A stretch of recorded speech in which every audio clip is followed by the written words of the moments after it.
कालीजाई मंदिर चिलिका ह्रदर गोटे द्वीपर अवस्थित। यहाकू मां कालीजाई निवास बोली कहुए।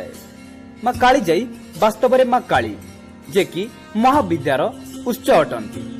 स्थानीय लोक माने मां कालीजाई को बहुत सम्मान और श्रद्धा करिथांती। एही द्वीपटी पर्यटक एवं तीर्थयात्री मानक पई गोटे सुंदर गंतव्य अटे। प्रत्येक वर्ष जनवरी मासरे एठारे मकर संक्रांति समय रे गोटे बहुत बड़ मेलार आयोजन करा जायथाय। किंबदंती अनुसारे गोटे नवविवाहित झियो जार ना थिला जाई से तार पितांक सह निज स्वामी को देखा करबाकू जाउथिला।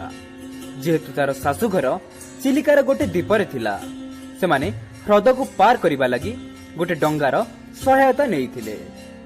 ओडिशार तटवर्ती अंचल अधिकांश बात्या प्रवृत्त अटे एवं एही नौका यात्रा समय रे से माने गोटे भयानक झड़र सामना करिथिले, जहा फल रे तांकर डंगाटी चिलिका ह्रदरे ओलटी जाइथिला। जाई को छाड़ी समस्ते नाउरी एवं जाईर पिता मध्य घटनाटी रे बंची जाइथिले।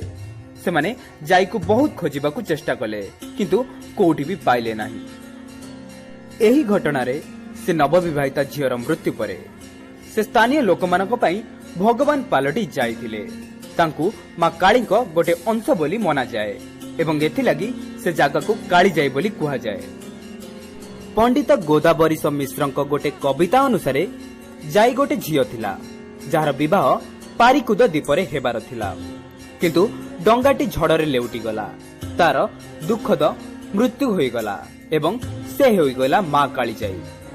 यह गोटे कविर कल्पना होइथिबारु ए कथार कोनोसी अधिक प्रमाण मिले नाही। डॉक्टर राधाचरण पंडा पारिकुदर इतिहास रे कहिसंती कि एही मंदिरटी श्री जगन्नाथ मानसिंह द्वारा निर्मित होइथिला, जे कि बांकड़र राजा थिले 1717 मसीह रे। तो ए थिला कालीजाईर इतिहासर किछि अविस्मरणीय गाथा। वीडियोटी जदि पसंद आछि थाए वीडियोटी को लाइक करंतु, शेयर करंतु, कमेंट सेक्शन